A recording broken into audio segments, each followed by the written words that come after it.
স্টেশনের প্ল্যাটফর্মের এক কোনায় বসে আছে বৃদ্ধা নারীটি। পরনে জীর্ণ শাড়ি, চোখে এক ধরনের অনুরোধ, যেন বলতে চায়, আমাকেও দেখো একবার। শত শত মানুষ তার পাশ দিয়ে হেঁটে যায়। কেউ ব্যস্ত, অফিসে যাচ্ছে, কেউ ফিরছে বাড়ি, কেউ বা মুঠোফোনে ব্যস্ত।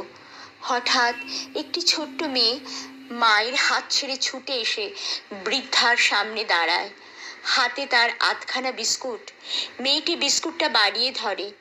বৃদ্ধার চোখ চিকচিক করে ওঠে, হাত কাঁপে, কিন্তু মুখে একটুও কথা নেই। মেয়েটির মা এসে তাকে টেনে নিয়ে যায়, কিন্তু বৃদ্ধা তখনও বিস্কুটটা হাতে ধরে তাকিয়ে থাকে, মেয়েটির দিকে নয়, সব মানুষের দিকে। যেন একটি বারের জন্য সবাইকে বলছে, করুণা দৃষ্টিটুকু থাকুক, শুধু মানুষ মনে করো।